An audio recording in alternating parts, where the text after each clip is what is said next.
ਮੋਦੀ ਜਦੋਂ ਪੂਰਾ ਅਨਾਉਂਸਮੈਂਟ ਕਰ ਦੇਗਾ, ਰਾਸ਼ਟਰਪਤੀ ਵੱਲੋਂ ਮੋਹਰ ਲਾ ਕੇ ਸਾਨੂੰ ਪੇਪਰ ਦੇ ਦੇਗਾ, ਉਦੋਂ ਵੱਧ ਚੜ ਕੇ ਭੰਗੜੇ ਪਾਉਂਦੇ ਪੰਜਾਬ ਤੱਕ ਜਾਵਾਂਗੇ।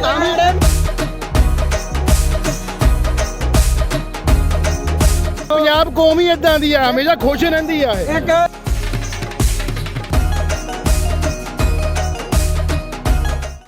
ਇਸ ਵੇਲੇ ਅਸੀਂ ਖੜੇ ਆ ਸਿੰਘੂ ਬਾਰਡਰ ਦੇ ਵਿੱਚ। ਇੱਥੇ ਜਿਹੜੇ किसान ने वो भंगड़े पा रहे ने। एक बहुत वड्डा जिहड़ा फैसला मोदी सरकार ने लिता है। की कहंदे जी ਇਹ ਜਿਹੜਾ मोदी सरकार वालों फैसला लिया गया है, की लगदा तुहानू भंगड़े पाने का टाइम आ गया है? ये भंगड़ा असीं गुरु नानक देव जी दे जिहड़े प्रकाश दिवस उस दे उत्ते पा रहे हैं। मोदी ਜਦੋਂ पूरा अनाउंसमेंट कर देगा, राष्ट्रपति ਵੱਲੋਂ ਮੋਹਰ ਲਾ ਕੇ ਸਾਨੂੰ ਪੇਪਰ ਦੇ ਦੇਗਾ, ਉਦੋਂ ਵੱਧ ਚੜ ਕੇ ਭੰਗੜੇ ਪਾਉਂਦੇ ਪੰਜਾਬ ਤੱਕ ਜਾਵਾਂਗੇ। ਮਾੜੇ ਮੋਟੇ ਭੰਗੜੇ ਪੈਂਦੇ ਭੰਗੜਾ ਹੀ ਪਏਗਾ, ਫਿਰ ਕਿਸ ਗੱਲ ਦੀ ਖੁਸ਼ੀ? ਪੰਜਾਬੀ ਦਾ ਮਰਿਆਂ ਦਾ ਵੀ ਭੰਗੜੇ ਪਾਉਂਦੇ। ਕੋਈ ਪੰਜਾਬ ਕੌਮ ਹੀ ਇਦਾਂ ਦੀ ਆ, ਹਮੇਸ਼ਾ ਖੁਸ਼ ਰਹਿੰਦੀ ਆ। ਇਹ ਗੱਲਾਂ ਬਾਤਾਂ ਐਮਐਸਪੀ ਕਾਨੂੰਨ ਨੂੰ ਸਾਈਡ ਤੇ ਕਮੇਟੀਆਂ ਕਰਕੇ ਬਣਾ ਕੇ ਕਮੇਟੀ ਬਣਾ ਦਾਂਗੇ ਐਮਐਸਪੀ ਦੀ। ਇਹ ਤਿੰਨ ਕਾਲੇ ਕਾਨੂੰਨ, ਇੱਕ ਜਿਹੜੀ ਐਮਐਸਪੀ, ਇਹ ਵੀ ਕਾਨੂੰਨ ਲਾਗੂ ਹੋਊਗਾ ਤਾਂ ਹੀ ਇੱਥੋਂ ਉੱਠਾਂਗੇ, ਭੰਗੜੇ ਪਾਉਂਦੇ ਜਾਵਾਂਗੇ। ਹਰਿਆਣੇ ਵਿੱਚੋਂ ਹੀ ਬੈਠੇ ਆ ਤੇ ਹਰਿਆਣੇ ਤੋਂ ਪੰਜਾਬ ਨੂੰ ਭੰਗੜੇ ਪਾਉਂਦੇ ਜਾਵਾਂਗੇ। ਤੁਹਾਡੇ ਮੀਡੀਆ ਰਾਹੀਂ ਮੈਂ ਇੱਕ ਗੱਲ ਕਹਿਣਾ ਚਾਹੁੰਦਾ, ਧੰਨਵਾਦ ਕਰਦੇ ਅਸੀਂ ਮੋਦੀ ਦਾ, ਜਿਹੜੇ ਸਾਨੂੰ ਪੰਜਾਬ ਨੂੰ ਹਰਿਆਣਾ ਨੂੰ ਸਾਨੂੰ ਇੱਕ ਕਰਤਾ। उन्होंने माफ़ी मंगी है कि भाई मैं कुछ वर्ग के किसानों को समझाने च नाकाम रहा वां। ਉਹ ਮਾਫੀ ਤਾਂ ਮੰਗਣ ਜਿਹੜੇ 719 ਪਰਿਵਾਰ ਸ਼ਹੀਦ ਹੋਏ ਨੇ, ਜਿਹੜੇ ਸਾਡੇ ਵੀਰ, ਉਹਨਾਂ ਘਰ ਜਾ ਕੇ ਮਾਫੀ ਮੰਗਣ। ਇਦਾਂ ਅਨਾਉਂਸਮੈਂਟ ਟੀਵੀਆਂ ਨਾਲ ਕਰਦੇ ਤਾਂ ਤੁਸੀਂ ਮਾਫੀ ਮੰਗਣ ਕੋਈ ਫਾਇਦਾ ਨਹੀਂ ਹੈਗਾ ਜੀ। ਉਹਨਾਂ ਜਿਨ੍ਹਾਂ ਘਰ 'ਚ ਜਿਹਨਾਂ ਜੀ ਉੱਜੜ ਗਏ ਨੇ, ਚਲੇ ਗਏ ਨੇ, ਛੱਡ ਗਏ, ਉਹਨਾਂ ਨੂੰ ਜਾ ਕੇ ਮਾਫੀ ਮੰਗੋ। ਉਹ ਆਪਣੇ ਪਿਓ ਕੋਲ ਮਾਫੀ ਕੋ ਮੰਗਦਾ, ਡਾਨੀ ਮਾਨੀ ਕੋਲ, ਤੇ ਉੱਥੇ ਜਾ ਕੇ ਮੰਗੇ ਜਿੱਥੇ ਸ਼ਹੀਦੀਆਂ ਹੋਈਆਂ ਨੇ। ਇਹ ਜਿੱਤ ਤੁਸੀਂ ਕਿਹਦੀ ਮੰਨਦੇ ਹੋ? ਜਿਹੜੀ ਸਰਕਾਰ ਦੀ ਜਿੱਤ ਆ ਜੀ, ਕਿਸਾਨ ਦੀ ਜਿੱਤ ਆ। ਤੇ ਆਮ ਪਬਲਿਕ ਜਿਹੜੀ ਸਾਡੇ ਨਾਲ ਆ, ਉਹ ਸਾਰਿਆਂ ਦੀ ਸੱਚਾਈ ਦੀ ਜਿੱਤ ਹੈ ਜੀ। ਸੱਚਾਈ ਦੀ ਜਿੱਤ ਹੈ, ਬਹੁਤ ਵੱਡੀ ਜਿੱਤ ਹੈ। ਪਰ ਮੋਦੀ ਸਰਕਾਰ ਦੀ ਇੱਕ ਗੱਲ ਅਜੇ ਵੀ ਬਹੁਤ ਗਲਤ ਹੈ, ਕਿਉਂਕਿ ਨਰਿੰਦਰ ਤੋਮਰ ਅਜੇ ਵੀ ਬਿਆਨ ਦੇਈ ਜਾ ਰਹੇ ਹੈ ਕਿ ਅਸੀਂ ਕਿਸਾਨਾਂ ਨੂੰ ਸਮਝਾਉਣ ਦੀ ਕੋਸ਼ਿਸ਼ ਕਰੀ। ਅਸੀਂ ਸਮਝਦਾਰ ਨਹੀਂ ਹੈਗੇ, ਸਾਨੂੰ ਪਤਾ ਨਹੀਂ ਕਿ ਸਾਡੀਆਂ ਫਸਲਾਂ ਵੀ ਜਾ ਰਹੀਆਂ, ਸਾਡੀਆਂ ਨਸਲਾਂ ਵੀ ਜਾ ਰਹੀਆਂ। ਇਹ ਉਹਨਾਂ ਨੂੰ ਬਿਆਨਬਾਜ਼ੀ ਨਹੀਂ ਚਾਹਣੀ ਚਾਹੀਦੀ। ਇਹ ਕਿਸਾਨਾਂ ਦੀ ਜਿੱਤ ਹੈ। ਅੱਜ ਸ਼੍ਰੀ ਗੁਰੂ ਨਾਨਕ ਦੇਵ ਜੀ ਦੇ ਗੁਰਪੁਰਬ ਤੇ ਇਹ ਸ਼੍ਰੀ ਗੁਰੂ ਨਾਨਕ ਦੇਵ ਜੀ ਨੇ ਜਿਹੜੀ ਸੇਵਾ ਲਈ ਹੈ, ਮੋਦੀ ਦੇ ਦਿਮਾਗ ਦੇ ਵਿੱਚ ਉਹਨੇ ਗੱਲ ਪਾਈ ਹੈ ਗੁਰੂ ਨਾਨਕ ਪਾਤਸ਼ਾਹ ਜੀ ਨੇ, ਕਿਉਂਕਿ ਕਰਤਾਰਪੁਰ ਦਾ ਲਾਂਘਾ ਵੀ ਖੁੱਲ੍ਹਿਆ। ਸਿੱਖ ਕੌਮ ਨੂੰ ਬਹੁਤ ਵੱਡੀ ਖੁਸ਼ੀ ਹੈ।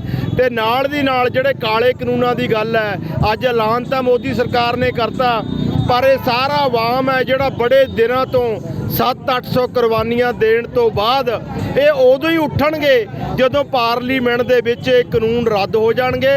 ਅਤੇ ਜੋ ਵੀ ਸੰਯੁਕਤ ਕਿਸਾਨ ਮੋਰਚਾ ਫੈਸਲਾ ਕਰੂਗਾ, ਇਹ ਹਰ ਇੱਕ ਧਰਮ ਦਾ ਲੋਕ, ਹਰ ਇੱਕ ਜਾਤ ਦਾ ਲੋਕ, ਹਰ ਇੱਕ ਸੂਬੇ ਦਾ ਲੋਕ, ਮੈਂ ਹਰ ਇੱਕ ਰਾਜਸੀ ਪਾਰਟੀਆਂ ਨੂੰ ਵੀ ਬੇਨਤੀਆਂ ਕਰਦਾ ਕਿ ਇਹਨਾਂ ਕਾਨੂੰਨਾਂ ਤੇ ਹੁਣ ਤੁਸੀਂ ਸਿਆਸਤ ਨਾ ਕਰੋ। ਇਹ ਕਿਸਾਨਾਂ ਦੀ ਸਿੱਧੀ ਜਿੱਤ ਹੈ, ਆਪਣੇ ਨਾਂ ਤੇ ਮੋਹਰ ਨਾ ਲਾਓ, ਕਿਉਂਕਿ ਕਿਸਾਨ ਜਦੋਂ ਤੇ ਅਸੀਂ 26 ਨਵੰਬਰ ਤੋਂ ਉੱਥੇ ਚੱਲੇ ਆ, ਇੱਥੇ ਪਹੁੰਚੇ ਆ, ਬਹੁਤ ਸਾਰੀਆਂ ਕੁਰਬਾਨੀਆਂ ਹੋਈਆਂ, ਇੱਥੇ ਬਰਸਾਤ ਵੀ ਚੱਲੀ ਹੈ। ਇੱਥੇ ਬਹੁਤ ਵੱਡਾ, ਜਦੋਂ ਮੋਦੀ ਸਰਕਾਰ ਨੇ ਕਦੇ ਅੱਤਵਾਦ ਦਾ ਕਿਹਾ, ਕਦੇ ਮਾਓਵਾਦੀ ਕਿਹਾ, ਕਦੇ ਕੁਛ ਕਿਹਾ, ਐਦਾਂ ਦਾ ਕੁਝ ਨਹੀਂ ਸੀ। ਇਹ ਉਹੀ ਕਿਸਾਨ ਆ ਜਿਹੜੇ ਪਹਿਲੇ ਦਿਨਾਂ ਤੋਂ ਬਾਰਡਰ ਤੇ ਆਏ ਆ। ਇਹ ਉਹੀ ਕਿਸਾਨ ਹੈ ਜਿਨ੍ਹਾਂ ਦੇ ਹੱਕ ਦੇ ਵਿੱਚ ਅੱਜ ਮੋਦੀ ਨੇ ਕਿਹਾ। ਲੇਕਿਨ ਜਦੋਂ 2 ਦਿਨਾਂ ਦੇ ਵਿੱਚ 2 ਅਹਿਮ ਪ੍ਰਾਪਤੀਆਂ ਹੋਈਆਂ। ਕਰਤਾਰਪੁਰ ਸਾਹਿਬ ਦਾ ਲਾਂਘਾ ਖੁੱਲ ਗਿਆ, ਦੂਜੇ ਪਾਸੇ ਇਹ ਐਲਾਨ ਜਿਹੜਾ ਕਿ ਅਚਨਚੇਤ ਹੋਇਆ, ਬਿਲਕੁਲ ਕਿਸਾਨ ਆਗੂਆਂ ਨੂੰ ਵੀ ਇਹਦੀ ਉਮੀਦ ਨਹੀਂ ਸੀ। ਕੀ ਲੱਗਦਾ ਹੈ ਕਿ ਜਿਹੜਾ ਪੰਜਾਬ ਦਾ ਸਿਆਸੀ ਖਾਕਾ ਹੈ ਉਹ ਹੁਣ ਕੁਝ ਬਦਲੇਗਾ, ਭਾਜਪਾ ਦੇ ਹੱਕ 'ਚ ਜਾਏਗਾ? ਨਹੀਂ, ਇਹ ਕੋਈ, ਜੇ ਤੁਸੀਂ ਸਮਝਦੇ ਹੋ ਸ਼ਾਇਦ ਮੀਡੀਆ ਵਾਲੇ ਆ, ਇਹ ਕੋਈ ਇੱਕਦਮ ਫੈਸਲਾ ਨਹੀਂ ਹੋਇਆ। ਇਹ ਬਹੁਤ ਵੱਡਾ ਕਿਸਾਨ ਅੰਦੋਲਨ ਬੀਜੇਪੀ ਸਰਕਾਰ ਦੀ ਗਲੇ ਦੀ ਹੱਡੀ ਬਣਿਆ ਹੋਇਆ ਸੀਗਾ। ਠੀਕ ਹੈ ਜੀ, ਇਹਨਾਂ ਨੇ ਹਰ ਤਰ੍ਹਾਂ ਦੀਆਂ ਚਾਲਾਂ ਚੱਲ ਕੇ ਇਸ ਅੰਦੋਲਨ ਨੂੰ ਫੇਲ ਕਰਨ ਵਾਸਤੇ ਬਹੁਤ ਕੋਸ਼ਿਸ਼ਾਂ ਕਰੀਆਂ, ਪਰ ਸਾਡੇ ਜੁਝਾਰੂ, ਸਿਆਣੇ, ਸੂਝਵਾਨ ਕਿਸਾਨ ਲੀਡਰ ਅਤੇ ਆਵਾਮ, ਕਿਉਂਕਿ ਐਡੇ ਵੱਡੇ ਅੰਦੋਲਨ ਦੇ ਵਿੱਚ ਨੌਜਵਾਨੀ ਨੂੰ ਡਿਸਪਲਿਨ ਦੇ ਵਿੱਚ ਰੱਖਣਾ ਬਹੁਤ ਵੱਡੀ ਗੱਲ ਹੈ। ਇਹਨਾਂ ਨੇ ਬਹੁਤ ਭੜਕਾਉਣ ਦੀ ਕੋਸ਼ਿਸ਼ ਕਰੀ ਹੈ, ਲੇਕਿਨ ਅਦੇ ਨਹੀਂ। ਇਹ ਅੱਜ ਜਦੋਂ ਇਹ ਸਟੇਜ ਲੱਗੀ ਹੈ, ਇਹ ਇੱਕ ਸੱਚੀ ਤੇ ਸੁੱਚੀ ਸਟੇਜ ਸੀਗੀ। ਇਹਦੀ ਜਿਹੜੀ ਪੂਰਾ ਅੰਦੋਲਨ ਸੀ, ਚਾਹੇ ਸਿੰਘੂ ਬਾਰਡਰ ਹੋਵੇ, ਚਾਹੇ ਟਿੱਕਰੀ ਬਾਰਡਰ ਹੋਵੇ, ਇਹ ਤੇ ਖੁਦ ਗੁਰੂ ਨਾਨਕ ਪਾਤਸ਼ਾਹ ਪਹਿਰਾ ਦਿੰਦੇ ਸੀਗੇ। ਇੱਥੇ ਲੰਗਰ ਵੀ ਚੱਲਦੇ ਸੀ, ਸਦਭਾਵਨਾ ਵੀ ਕਾਇਮ ਰੱਖੀ ਜਾ ਸਕਦੀ, ਹਰੇਕ ਧਰਮ ਦਾ ਸਨਮਾਨ ਵੀ ਕਰਿਆ ਜਾ ਰਿਹਾ ਸੀ। ਪਰ ਸ਼੍ਰੀ ਗੁਰੂ ਨਾਨਕ ਪਾਤਸ਼ਾਹ ਜੀ ਨੇ ਅੱਜ ਪ੍ਰਕਾਸ਼ ਪੁਰਬ ਤੇ ਜਿਹੜਾ ਇਹ ਹੋਇਆ, ਇਹ ਮੋਦੀ ਸਰਕਾਰ ਨੂੰ ਮਜਬੂਰ ਹੋ ਕੇ ਕਰਨਾ ਪਿਆ। ਮੈਂ ਤਾਂ ਇਹ ਅਸੀਂ ਕਹਿਣਾ ਚਾਹੀਏ ਕਿ 1 ਸਾਲ ਦੇ ਵਿੱਚ ਕਿਸਾਨ ਸੰਘਰਸ਼ ਨੂੰ ਚੁਣੌਤੀਆਂ ਦਾ ਸਾਹਮਣਾ ਕਰਨਾ ਪਿਆ, ਤੇ ਕਿਹੜੀਆਂ ਉਹ ਖਾਸ ਚੁਣੌਤੀਆਂ ਨੇ ਜਿਨ੍ਹਾਂ ਨੂੰ ਤੁਸੀਂ ਅੱਜ ਦੇ ਮੌਕੇ ਤੇ ਖਾਸ ਤੌਰ ਤੇ ਅੰਡਰਲਾਈਨ ਕਰਨਾ ਚਾਹੋ? ਨਹੀਂ, ਇਹ ਚੁਣੌਤੀਆਂ ਦਾ ਤਾਂ ਬਹੁਤ ਸਾਹਮਣਾ ਕਰਨਾ ਪਿਆ, ਪਰ ਗੱਲ ਇਹ ਹੈਗੀ ਕਿ ਜਦੋਂ ਇਹ ਇਲੈਕਸ਼ਨ ਦਾ ਟਾਈਮ ਵੀ ਆਇਆ, ਇਹਨਾਂ ਨੇ ਹਰ ਇੱਕ ਪੱਖ ਨੂੰ ਸੋਚਿਆ ਵੀ ਸ਼ਾਇਦ ਇਹਨਾਂ ਨੂੰ ਇਦਾਂ ਹੀ ਚਲੇ ਜਾਵੇ, ਸਾਨੂੰ ਇਹ ਜੋ ਅਸੀਂ ਜਵਾਨ ਤੋਂ ਕਾਲੇ ਕਾਨੂੰਨ ਪਾਸ ਕਰੇ ਆ, ਕਿਉਂਕਿ ਕਰੋਨਾ ਦੀ ਆੜ ਦੇ ਵਿੱਚ ਇਹਨਾਂ ਨੇ ਪੂਰੀ ਆਵਾਮ ਨੂੰ, ਪੂਰੇ ਮਜ਼ਦੂਰ ਨੂੰ, ਕਿਸਾਨ ਨੂੰ, ਵਪਾਰੀ ਨੂੰ, ਆੜ੍ਹਤੀ ਨੂੰ ਗੁੰਮਰਾਹ ਕਰਕੇ ਇਹਨਾਂ ਨੇ ਇਹ ਕਾਨੂੰਨ ਪਾਸ ਕਰੇ ਸੀ। ਪਰ ਹੌਲੀ ਹੌਲੀ ਪ੍ਰਮਾਤਮਾ ਨੇ ਉਹ ਸਮਾਂ ਲਿਆਂਦਾ, ਕਿਉਂਕਿ ਸੱਚ ਦੀ ਹਮੇਸ਼ਾ ਵੱਡੇ ਵੱਡੇ ਬਦਲਾਅ ਹੋਏ ਦੁਨੀਆ ਦੇ ਵਿੱਚ। ਜਦੋਂ ਆਵਾਮ ਉੱਠ ਖੜਦੀ ਹੈ ਤਾਂ ਇਹੋ ਜਿਹੇ ਤਾਨਾਸ਼ਾਹ ਲੋਕਾਂ ਨੂੰ ਇਹੋ ਜਿਹੇ ਫੈਸਲੇ ਲੈਣੇ ਚਾਹੁੰਦੇ ਆ। ਅਸੀਂ ਧੰਨਵਾਦ ਕਰਦੇ ਹਾਂ ਇਹਨਾਂ ਲੋਕਾਂ ਦਾ। ਇਹ ਜਿੰਨੀ ਵੀ ਆਵਾਮ ਬੈਠੀ ਹੈ, ਇਹ ਉਦੋਂ ਤੱਕ ਜਦੋਂ ਤੱਕ ਕਿਸਾਨ ਸੰਯੁਕਤ ਕਿਸਾਨ ਮੋਰਚੇ ਦੀ ਜਿੰਨੀ ਲੀਡਰਸ਼ਿਪ ਹੈ, ਜਿਹੜਾ ਵੀ ਫੈਸਲਾ ਉਹ ਕਰੇਗੀ। ਮੋਦੀ ਸਰਕਾਰ ਨੂੰ ਕਿੰਨੇ ਨੰਬਰ ਦੋਗੇ ਇਹ ਫੈਸਲਾ ਲੈਣ 'ਚ? ਨਹੀਂ, ਮੋਦੀ ਸਰਕਾਰ ਨੇ ਤਾਂ ਜੇ ਪਾਰਲੀਮੈਂਟ ਦੇ ਜੇ ਕਾਨੂੰਨ ਉੱਥੇ ਜਾ ਕੇ ਵਾਪਸ ਲੈਣੇ ਆ। ਜੋ ਕਿਸਾਨ ਸੰਯੁਕਤ ਮੋਰਚਾ ਫੈਸਲਾ ਕਰੂਗਾ, ਇਹ ਸਾਰੇ ਨੰਬਰ ਤਾਂ ਕਿਸਾਨਾਂ ਨੂੰ, ਮਜ਼ਦੂਰਾਂ ਨੂੰ, ਆਮ ਆਵਾਮ ਨੂੰ, ਹਰ ਧਰਮ ਦੇ ਲੋਕਾਂ ਨੂੰ ਤੇ ਨੌਜਵਾਨਾਂ ਨੂੰ ਖਾਸ ਕਰਕੇ, ਜਿਨ੍ਹਾਂ ਨੇ ਰਾਜੇਵਾਲ ਉਹਨਾਂ ਦੀ ਵੱਡੇ ਵੱਡੇ ਡਾਕਟਰ ਦਰਸ਼ਨਪਾਲ ਦੀ, ਹੋਰ ਜਿੰਨੇ ਵੀ ਸਾਡੇ ਲੀਡਰ ਸੀਗੀ, ਉਹਨਾਂ ਦੀ ਮੰਨ ਕੇ ਉਹਨਾਂ ਨੇ ਬਹੁਤ ਸੰਜਮ ਦੇ ਵਿੱਚ ਰੱਖਿਆ ਇਹਨਾਂ ਲੋਕਾਂ ਨੂੰ, ਕਿਉਂਕਿ ਭੜਕਾਉਣ ਦੀ ਕੋਸ਼ਿਸ਼ ਹਰ ਤਰ੍ਹਾਂ ਦੀ ਉਰੇ ਕਰੀ ਗਈ ਹੈ। ਫਿਰ ਅਸੀਂ ਬਹੁਤ ਧੰਨਵਾਦ ਕਰਦੇ ਹਾਂ ਤੇ ਤੁਹਾਡੇ ਚੈਨਲ ਦੇ ਜੀਤ ਵੈਬਸਾਈਟ ਦੇ ਥਰੂ ਅਸੀਂ ਸ਼੍ਰੀ ਗੁਰੂ ਨਾਨਕ ਦੇਵ ਜੀ ਦੇ ਜਿਹੜੇ ਗੁਰਪੁਰਬ ਹੈ, ਥੋੜੇ ਦੇਰ ਦੇ ਵਿੱਚ ਅਸੀਂ ਇੱਥੇ ਮੋਮਬੱਤੀਆਂ ਜਗਾ ਕੇ ਅਸੀਂ ਲੈ ਕੇ ਆਏ ਹਾਂ, ਗੱਡੀਆਂ ਦੇ ਵਿੱਚ ਮੋਮਬੱਤੀਆਂ ਅਸੀਂ ਜਗਾ ਕੇ ਗੁਰੂ ਪਾਤਸ਼ਾਹ ਦਾ ਜਨਮ ਦਿਨ ਇੱਥੇ ਮਨਾਵਾਂਗੇ, ਖੁਸ਼ੀਆਂ ਗੁਰੂ ਘਰ ਦੀਆਂ ਲਵਾਂਗੇ ਤੇ ਵੇਟ ਕਰਦੇ ਹਾਂ ਕਿ ਕਦੋਂ ਪਾਰਲੀਮੈਂਟ ਦੇ ਵਿੱਚ ਜਿਹੜੇ ਕਾਨੂੰਨ ਹੈ ਮੋਦੀ ਸਰਕਾਰ ਇਹਨੂੰ ਅਸਲੀ ਜਾਮਾ ਪਹਿਨਾਉਂਦੀ ਹੈ। ਵਾਹਿਗੁਰੂ ਜੀ ਕਾ ਖਾਲਸਾ, ਵਾਹਿਗੁਰੂ ਜੀ ਕੀ ਫਤਿਹ। ਕਿਸਾਨ ਮਜ਼ਦੂਰ ਏਕਤਾ ਜਿੰਦਾਬਾਦ, ਕਿਸਾਨ ਮਜ਼ਦੂਰ ਏਕਤਾ ਜਿੰਦਾਬਾਦ, ਕਿਸਾਨ ਮਜ਼ਦੂਰ ਏਕਤਾ ਜਿੰਦਾਬਾਦ, ਕਿਸਾਨ ਮਜ਼ਦੂਰ ਏਕਤਾ ਜਿੰਦਾਬਾਦ। ਸਾਡੇ ਹੱਕ, ਸਾਡੇ ਹੱਕ, ਬੋਲੇ ਸੋ ਨਿਹਾਲ।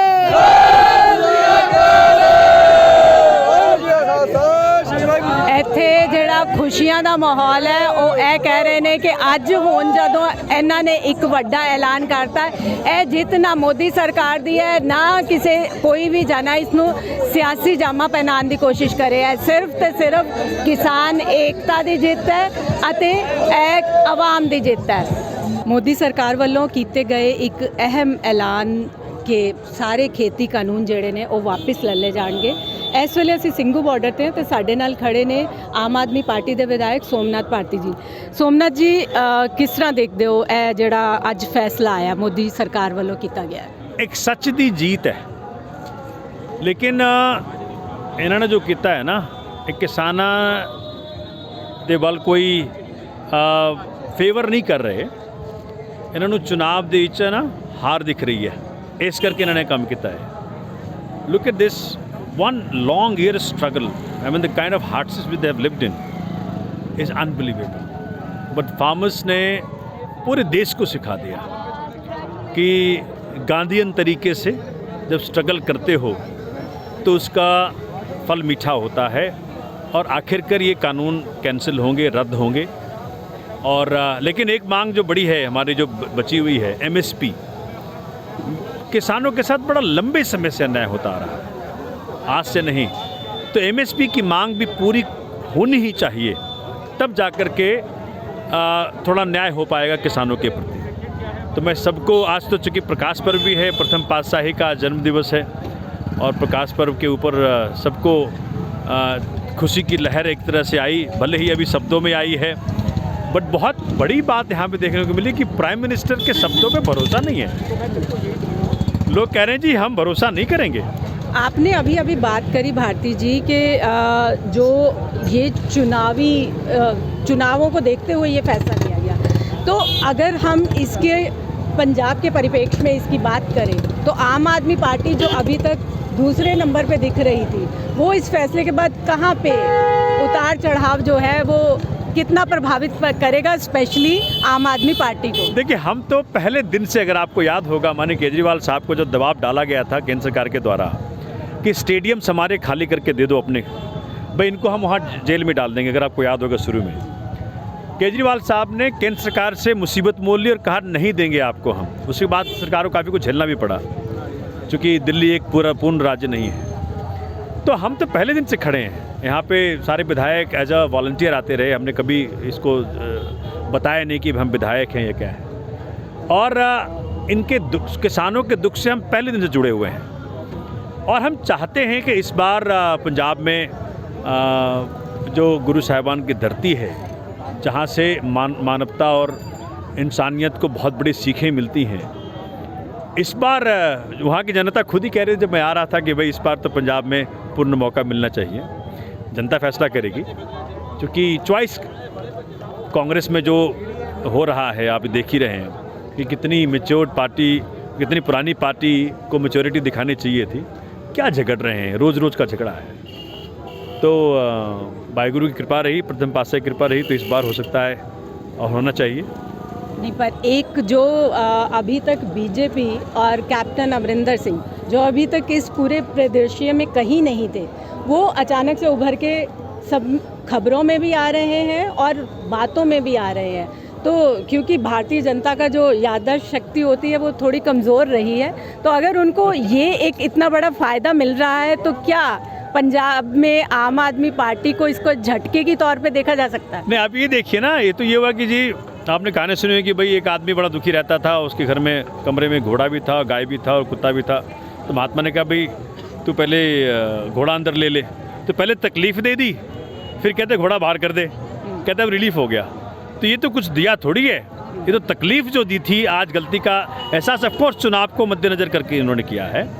तो किसानों के लिए कुछ किया नहीं है, और ये पंजाब है, भूलता नहीं है। ये जो कौम है, जो पंजाब है, जो मतलब ऐसा कोई घर नहीं होगा जिसने देश के लिए कुछ शहादत नहीं दी होगी, कोई कुछ किया नहीं होगा। तो मुझे ख्याल है कि ऐसे इस प्रकार के प्रयास चुनाव के मद्देनज़र करने से कुछ फ़ायदा नहीं होने वाला। और किसानों को भी कहाँ भी यकीन है कि जो आज बोला गया वो पूरा हो जाएगा, वो अभी तक डटे हैं जब तक आप देखो ना, मतलब प्राइम मिनिस्टर के शब्दों पे भरोसा नहीं है, कहते जिस दिन पास होगा पार्लियामेंट में तब भरोसा करेंगे। मतलब प्राइम मिनिस्टर की पूरी क्रेडिबिलिटी धरातल में है कि भाई ये तो जुमलेबाज है। मैं जहाँ जहाँ आ गया उन्होंने कह रहे जुमलेबाज है, ये तो आज तो पता नहीं कहा है, करेगा कि नहीं करेगा। तो मुझे लगता है कि दिस इज़ टू लेट एंड उसी प्रकार से मैं सोच रहा हूँ कि किसानों, अच्छा दूसरी MSP वाली जो बात है, उसके ऊपर भी कानून आ ही जाना चाहिए अभी, तभी किसान यहाँ से। कमेटी बना दी गई है, कमेटियाँ तो क्या, अभी अनाउंसमेंट जब करनी होती है तो कमेटी बनाते हो, रात को 8 बजे आ गए, बाबा ने बोल दिया, ये कोई तरीका है? अभी कमेटी बनेगी? भाई जब आपको पता है, जब इतनी लंबे जद्दोजहद चली है, साल भर किसान यहाँ पे, बुजुर्ग हमारे, महिलाएं, बच्चे किस प्रकार से रहें, ये तो अनबिलीवेबल है। तो कमेटी से बात नहीं बनेगी। आप कह दीजिए अपने चेलों को, बना देगा रातों रात, कई लोग बैठे होंगे बनाने के लिए। अगर वो नहीं है आपके पास, हमें बता दो, हम बना देंगे, वो कानून पास कर देना 29 को जब आ रहा है सेशन। तो ऐसी ਸਾਡੇ ਨਾਲ सोमनाथ भारती जी, उन्होंने क्या, नरेंद्र मोदी सरकार ने ऐलान करके कि ਇੱਥੇ ਜਿਹੜੇ ਅਸੀਂ ਤਿੰਨੋਂ ਕਾਲੇ ਕਾਨੂੰਨ ਨੇ ਉਹ ਵਾਪਸ ਲੈ ਰਹੇ ਹਾਂ, ਕਿਸਾਨਾਂ ਤੇ ਕੋਈ ਅਹਿਸਾਨ ਨਹੀਂ ਕੀਤਾ ਤੇ ਪੰਜਾਬ ਦਾ ਕਿਸਾਨ ਕੁਝ ਭੁੱਲਦਾ ਨਹੀਂ ਹੈ। ਸਤਿ ਸ਼੍ਰੀ ਅਕਾਲ ਜੀ। ਸਭ ਤੋਂ ਪਹਿਲਾਂ ਤਾਂ ਗੁਰਪੁਰਬ ਦੀਆਂ ਬਹੁਤ-ਬਹੁਤ ਮੁਬਾਰਕਾਂ। ਤੁਹਾਨੂੰ ਸਭ ਤੋਂ ਸਭ ਮੁਬਾਰਕਾਂ, ਵਧਾਈਆਂ। ਇੱਕ ਬਹੁਤ ਵੱਡਾ ਐਲਾਨ ਪ੍ਰਧਾਨ ਮੰਤਰੀ ਨਰਿੰਦਰ ਮੋਦੀ ਹੋਰਾਂ ਨੇ ਕੀਤਾ ਅੱਜ ਕਿ ਤਿੰਨੋਂ ਖੇਤੀ ਕਾਨੂੰਨ ਜਿਹੜੇ ਨੇ ਉਹ ਰੱਦ ਕੀਤੇ ਜਾਣਗੇ। ਆਉਣ ਵਾਲੇ ਇਜਲਾਸ ਦੇ ਵਿੱਚ ਇਹ ਅਮਲ ਜਿਹੜਾ ਸ਼ੁਰੂ ਕਰ ਦਿੱਤਾ ਜਾਏਗਾ। ਕਿਸ ਤਰ੍ਹਾਂ ਦੇਖਦੇ ਹੋ? ਠੀਕ ਹੈ ਜੀ, ਜਦ ਰੱਦ ਕਰ ਦੇਣਗੇ ਜੀ, ਜਦੇ ਸਾਨੂੰ ਉਹ 'ਤੇ ਭਰੋਸਾ ਹੋਊਗਾ। ਸਾਨੂੰ ਕੋਈ ਭਰੋਸਾ ਨਹੀਂ ਇਹਦੇ 'ਤੇ, ਇਹ ਝੂਠਾ ਬੰਦਾ। ਉਹਨਾਂ ਨੇ ਤੁਹਾਡੇ ਤੋਂ ਮਾਫੀ ਵੀ ਮੰਗੀ ਹੈ ਕਿ ਜਿਹੜੇ ਮੈਂ ਜਿਸ ਢੰਗ ਨਾਲ ਇਹ ਕਾਨੂੰਨ ਤੋਂ ਮਾਫੀ ਨਹੀਂ ਭੈਣ ਮੰਗੀ ਉਹਨਾਂ ਨੇ। ਉਹਨੇ ਕਿਹਾ ਵੀ ਮੈਂ ਮਾਫੀ ਚਾਹੁੰਦਾ, ਮੇਰੀ ਤਪੱਸਿਆ ਪਹਿਲਾਂ ਘੱਟ ਹੋਈ ਹੈ। ਹਾਂ ਵੀ ਮਤਲਬ ਵੱਧ ਹੋਣੀ ਚਾਹੀਦੀ ਸੀ, ਵੀ ਮੈਂ ਗਲਤੀ ਕਰ ਬੈਠਿਆ। ਹੁਣ ਜਿਹੜਾ ਆਉਣ ਵਾਲੇ ਇਜਲਾਸ ਦੇ ਵਿੱਚ ਉਹਨਾਂ ਨੇ ਕਿਹਾ ਕਿ ਰੱਦ ਕਰ ਦੇਣਗੇ, ਉਦੋਂ ਤੱਕ ਦਾ ਜਿਹੜਾ ਇਹ ਸੰਘਰਸ਼ ਦਾ ਦੌਰ ਹੈ, ਇਹ ਕਿਸ ਤਰ੍ਹਾਂ ਚਲਾਉਣ ਬਾਰੇ ਕੀ ਵਿਚਾਰ ਹੋ ਰਿਹਾ? ਇਹ ਸਿਸਟਰ ਜਿਵੇਂ ਕਿ ਸਾਡੇ ਲੋਕ ਇੱਥੇ ਆਏ ਹੋਏ ਨੇ, ਜਿੰਨਾ ਚਿਰ ਉਹ ਸੰਸਦ ਭਵਨ 'ਚ ਲਿਖ ਕੇ ਨਹੀਂ ਦਿੰਦਾ, ਸਾਡੇ ਕਿਸਾਨ ਪ੍ਰਧਾਨਾਂ ਨੂੰ ਲਿਖ ਕੇ ਨਹੀਂ ਦਿੰਦਾ, ਉਹਨਾਂ ਚਿਰ ਅਸੀਂ ਉੱਠਣਾ ਨਹੀਂ ਚਾਹੁੰਦੇ। ਕਿਉਂ? ਇਹ ਹੈ ਝੂਠਾ ਬੰਦਾ। ਪਹਿਲਾਂ ਸਾਨੂੰ ਪੰਜਾਬ ਦੇ ਵਿੱਚ ਬੋਲਦਾ ਸੀ ਵੀ ਸਭ ਕਰਜ਼ੇ ਮਾਫ ਹੋ ਜਾਣਗੇ, ਇੱਕ ਨਵਾਂ ਪੈਸਾ ਨਹੀਂ ਕਿਹਾ ਦਿੱਤਾ। ਫਿਰ ਕਿਹਾ ਅੱਛੇ ਦਿਨ ਆਉਣਗੇ, ਅੱਛੇ ਦਿਨ ਨਹੀਂ ਆਏ, ਮਾੜੇ ਦਿਨ ਲਿਆਤੇ ਸਾਡੇ। ਫਿਰ ਸਾਨੂੰ 70 पैसे किलो ਇਹਨੇ ਰੇਟ ਵਧਾਇਆ ਸਾਡੇ ਝੋਨੇ ਦਾ। ਉਧਰ ਹਮ ਦਵਾਈ ਬੀਜ ਦਵਾਈਆਂ ਲੈਂਦੇ ਆ, ਉਹਦਾ ਵੱਧ ਗਿਆ 300 रुपये किलो। ਫਿਰ ਕਿਸਾਨ ਕਹਾਂ ਜਾਏਗਾ, ਕਿੱਧਰ ਜਾਏਗਾ? ਨਹੀਂ, ਪਰ ਇਹ ਜਦੋਂ ਤੁਸੀਂ ਇਹ ਐਲਾਨ ਸਵੇਰੇ ਸੁਣਿਆ ਤਾਂ ਤੁਹਾਨੂੰ ਕਿਸ ਤਰ੍ਹਾਂ ਦਾ ਲੱਗਾ ਕਿ ਇਹ ਐਲਾਨ ਜਿਹੜਾ ਹੈ ਕੁਝ ਮਨ ਨੂੰ ਬਹੁਤ ਖੁਸ਼ੀ ਹੋਈ ਭਾਈ। ਉਮੀਦ ਸੀ ਇਸ ਗੱਲ ਦੀ ਕਿ ਐਲਾਨ ਹੋਏਗਾ? ਕੋਈ ਉਮੀਦ ਨਹੀਂ ਸੀ ਜੀ, ਕੋਈ। ਹੁਣ ਤੁਸੀਂ ਜਿਸ ਤਰ੍ਹਾਂ ਉਹਨਾਂ ਨੇ ਮੁਆਫੀ ਮੰਗੀ ਹੈ, ਭਾਵੇਂ ਦੇਸ਼-ਵਾਸੀਆਂ ਤੋਂ ਮੰਗੀ ਹੈ, ਭਾਵੇਂ ਕਿਸੇ ਤੋਂ ਮੰਗੀ ਹੈ, ਤੁਸੀਂ ਇੱਕ ਸ਼ੁਕਰੀਆ ਅਦਾ ਕਰੋਗੇ ਮੋਦੀ ਸਰਕਾਰ ਦਾ? ਉੱਦਾਂ ਕਰਾਂਗੇ ਜਿੱਦਾਂ ਸਾਰੇ ਹੋ ਗਏ ਜੀ। ਉਹ ਜਿਹੜੇ 3 ਕਾਨੂੰਨ ਨੇ ਪੂਰੇ ਦਸਤਖਤ ਕਰਤੇ ਉਹਨਾਂ ਨੇ, ਉਹ ਤੇ ਫਿਰ ਧੰਨਵਾਦ ਕਰਾਂਗੇ ਫਿਰ ਜੀ। ਅਜੇ ਤਾਂ ਚਲੋ ਅਜੇ ਵੀ ਧੰਨਵਾਦ ਹੈਗਾ ਹੀ ਆ ਸਾਡਾ। ਸੰਘਰਸ਼ ਜਿਹੜਾ ਹੈ ਉਹ ਕਿੰਨਾ ਕੁ ਜਾਰੀ ਰਹੇਗਾ ਤੇ ਅੱਗੇ ਦਾ ਕੀ ਪ੍ਰੋਸੈਸ ਤੁਸੀਂ ਦੇਖਦੇ ਹੋ? ਇਹ ਤਾਂ ਜੀ ਜਾਰੀ ਉਦੋਂ ਤੱਕ ਰਹੇਗਾ ਜਦੋਂ ਸਾਨੂੰ ਲਿਖਤੀ ਰੂਪ 'ਚ ਤਿੰਨੇ ਕਾਨੂੰਨਾਂ ਬਾਰੇ ਔਰ ਸਾਨੂੰ ਬਿਜਲੀ ਦਾ ਔਰ ਪਰਾਲੀ ਦਾ ਸਮਝੌਤੇ ਬਾਰੇ ਸਾਨੂੰ ਲਿਖਤੀ ਰੂਪ 'ਚ ਮਿਲਦਾ ਹੈ। ਤੁਸੀਂ ਕਹਿ ਰਹੇ ਹੋ ਕਿ ਬਿਜਲੀ ਤੇ ਪਰਾਲੀ ਵਾਲਾ ਜਿਹੜਾ ਹੈਗਾ ਉਹ ਵੀ ਮੁੱਦਾ ਤੁਸੀਂ ਨਾਲ ਚੱਕੋਗੇ, ਪਰ ਇਹ ਜਿਹੜਾ ਇੱਕ ਉਹਨਾਂ ਨੇ ਮੇਨ ਮਸਲਾ ਜਿਹੜਾ ਤੁਹਾਡਾ ਜਿਸ ਨੂੰ ਲੈ ਕੇ ਤੁਸੀਂ ਪਿਛਲੇ 1 ਸਾਲ ਤੋਂ ਇੱਥੇ ਹੋ, ਜੇ ਉਸ ਨੂੰ ਅਸੀਂ ਉਹ ਕਹਿੰਦੇ ਕਿ ਵੀ ਬਾਕੀ ਮੁੱਦੇ ਉਹਨਾਂ ਨੇ ਇੱਕ ਕਮੇਟੀ ਦਾ ਗਠਨ ਕੀਤਾ ਜਿਹਦੇ 'ਚ ਕਹਿ ਰਹੇ ਕਿ ਵੀ ਬਾਕੀ ਜਿਹੜੇ ਬਕਾਇਆ ਮੁੱਦੇ ਹੈ ਉਹ ਕਮੇਟੀ ਉਸ ਬਾਰੇ ਵਿਚਾਰ ਕਰੋਗੀ, ਤੇ ਤੁਸੀਂ ਉਨੀ ਕੁ ਫਲੈਕਸੀਬਿਲਿਟੀ ਉਹਨਾਂ ਨੂੰ ਦਿਓਗੇ ਕਿ ਕੇਂਦਰ ਸਰਕਾਰ ਆਪਣਾ ਮਨ ਬਣਾ ਸਕੇ ਅੱਗੇ ਕੀ ਕਰਨਾ? ਨਹੀਂ ਜੀ, ਪਤਾ ਕੀ ਚੱਕਰ ਹੈ, ਉਹਨੇ 3 ਕਾਨੂੰਨ ਵਾਪਸ ਕਰ ਲੈ ਲਏ ਜੀ। ਉਹਨੇ MSP ਪਰ ਕੋਈ ਸਮਝੌਤਾ ਨਹੀਂ ਦਿਆ। ਉਹਨੇ ਕਿਹਾ ਵੀ ਕਮੇਟੀ ਆਪਣੇ ਕੇਂਦਰ ਤੇ ਪੰਜਾਬ ਰਲ ਕੇ ਕਮੇਟੀ ਬਣਾਏਗੀ ਤੇ ਕਿਸਾਨ। ਇਹ ਬਣੇਗੀਆਂ ਕਦ ਕਮੇਟੀਆਂ ਜੀ? ਉਹ ਤਾਂ ਵਿੱਚੇ ਰਹਿ ਗਿਆ ਜੀ। ਫਿਰ ਸਾਰਾ ਹਿਸਾਬ ਕਿਤਾਬ ਤਾਂ ਜੀ ਅਸੀਂ ਇਹੀ ਕਹਿੰਦੇ ਵੀ ਸਾਨੂੰ ਇਹੀ ਲਿਖ ਕੇ ਦਿਓ ਵੀ ਅਸੀਂ 3 ਕਾਨੂੰਨ ਸਾਡੇ ਵਾਪਸ ਨੇ, ਅਸੀਂ ਆਪਣੇ ਘਰ ਜਾਵਾਂਗੇ। ਲਿਖਤੀ ਰੂਪ 'ਚ ਉਹ ਇਹ ਕਹਿਣ ਨੂੰ ਤਿਆਰ ਨੇ ਕਿ ਤਿੰਨੋਂ ਕਾਨੂੰਨ ਜਿਹੜੇ ਨੇ ਉਹ ਵਾਪਿਸ ਹੋ ਰਹੇ, ਪਰ ਹਾਲੇ ਬਾਕੀ ਜਿਹੜੇ ਮੁੱਦੇ ਆ ਤੁਸੀਂ ਜਿੱਦਾਂ ਕਹਿ ਰਹੇ ਹੋ ਬਿਜਲੀ ਵਾਲੇ ਤੇ ਪਰਾਲੀ ਵਾਲੇ, ਜੇ ਉਹ ਬਕਾਇਆ ਰਹਿੰਦੇ ਆ ਤੇ ਤਾਂ ਅੰਦੋਲਨ ਦਾ ਰੁਖ ਕਿਸ ਤਰ੍ਹਾਂ ਦਾ ਰਹੇਗਾ? ਉਹ ਜੋਗਲੋ ਲਿਖਤੀ ਰੂਪ 'ਚ ਨਹੀਂ ਦਿੰਦੇ, ਮੈਨੂੰ ਹੀ ਔਕਣੇ ਰਹੇਗਾ। ਜਾਂ ਲਿਖਤੀ ਰੂਪ 'ਚ ਸਾਰੇ ਇਸਨੂੰ ਉੱਤੇ ਵਾਪਸ ਲੈ ਲੇਗਾ ਤਾਂ ਅਸੀਂ ਆਪਦੇ ਸ਼ਾਂਤਮਈ ਘਰ ਨੂੰ ਚਲੇ ਜਾਵਾਂਗੇ। ਇਹ ਤੁਹਾਨੂੰ ਲੱਗਦਾ ਹੈ ਕਿ ਗੁਰਪੁਰਬ ਦੇ ਮੌਕੇ ਇੱਕ ਤੁਹਾਨੂੰ ਵੱਡਾ ਤੋਹਫਾ ਬਹੁਤ ਮਿਲਿਆ? ਵੱਡੀਆਂ ਮੁਬਾਰਕਾਂ ਸਾਨੂੰ ਪ੍ਰਧਾਨ ਮੰਤਰੀ ਨੇ ਤੋਹਫਾ ਹੀ ਦਿੱਤਾ ਕਿ ਗੁਰਪੁਰਬ ਤੇ ਬਹੁਤ ਬਹੁਤ ਮੁਬਾਰਕਾਂ। ਉਹਨੇ ਦਿਮਾਗ ਤੋਂ ਹੀ ਬੋਝ ਉਤਰਿਆ। ਅੱਜ ਐਸੀ ਗੱਲ ਨਹੀਂ ਜੇ ਕਿਸਾਨਾਂ ਉੱਤੇ ਤਾਂ ਉਹਦੇ ਵੀ ਉਤਰਿਆ।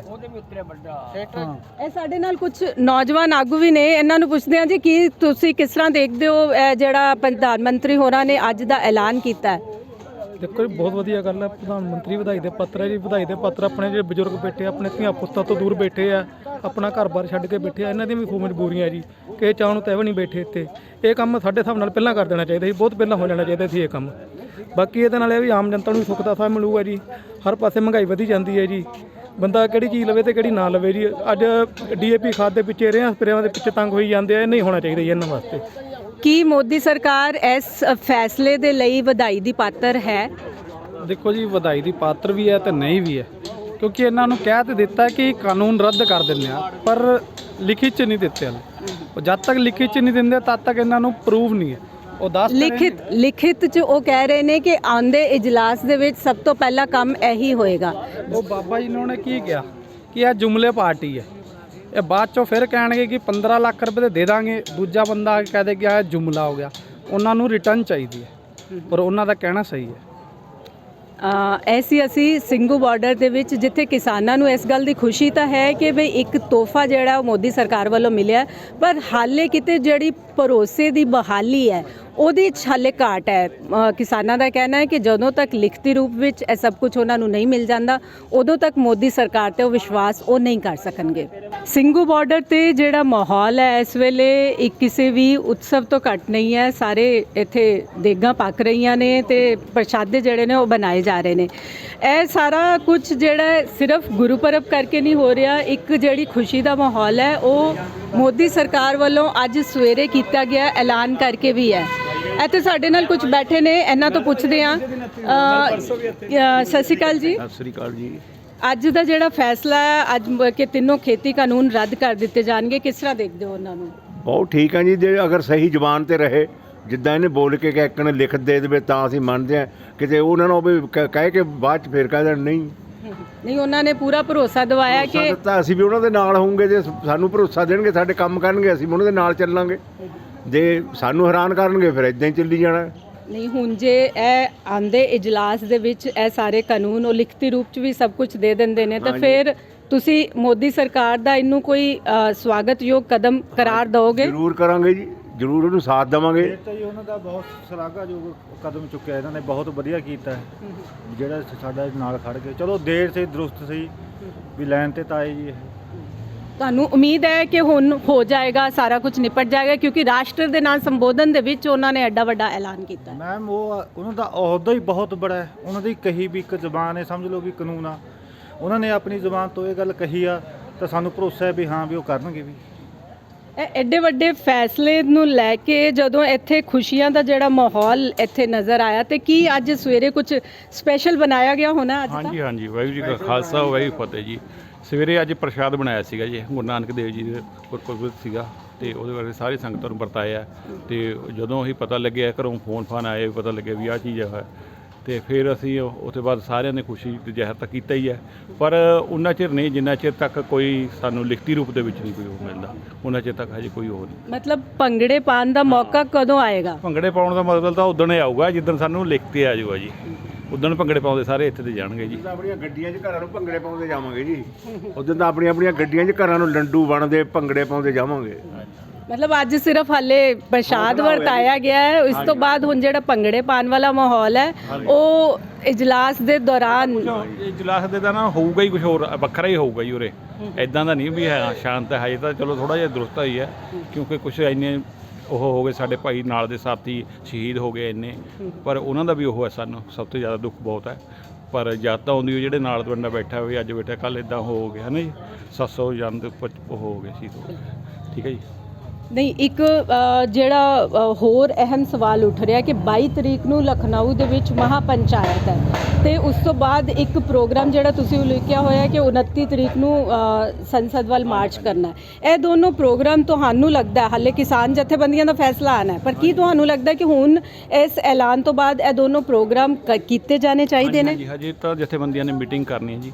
ਮੀਟਿੰਗ ਕਰਕੇ ਜਿੱਦਾਂ ਵੀ ਅੱਗੇ ਉਹ ਹੋਊਗਾ ਫਿਰ ਉਹ ਅੱਗੇ ਉਸ ਹਿਸਾਬ ਨਾਲ ਚੱਲਾਂਗੇ। ਉਹ ਕਹਿ ਰਹੇ ਹੈ, ਇੱਥੇ ਕਿਸਾਨਾਂ ਦਾ ਕਹਿਣਾ ਹੈ ਕਿ ਬਈ ਅਸੀਂ ਅੱਜ ਪ੍ਰਸ਼ਾਦ ਵਰਤਾ ਕੇ ਇੱਕ ਸ਼ੁਕਰਾਨਾ ਅਦਾ ਜਿਹੜਾ ਹੈ ਉਹ ਕਰ ਦਿੱਤਾ ਗਿਆ ਹੈ, ਪਰ ਹਾਲੇ ਜਿਹੜਾ ਅਸਲ ਖੁਸ਼ੀ ਹੈ ਉਹ ਉਦੋਂ ਹੀ ਆਏਗੀ ਜਦੋਂ ਇਹ ਲਿਖਤੀ ਰੂਪ ਦੇ ਵਿੱਚ ਸੰਸਦ 'ਚੋਂ ਕਾਨੂੰਨ ਰੱਦ ਕਰਨ ਦਾ ਜਿਹੜਾ ਮਸਲਾ ਹੈ ਉਹ ਪੂਰਾ ਅਮਲ ਜਿਹੜਾ ਪੂਰਾ ਹੋ ਜਾਏਗਾ।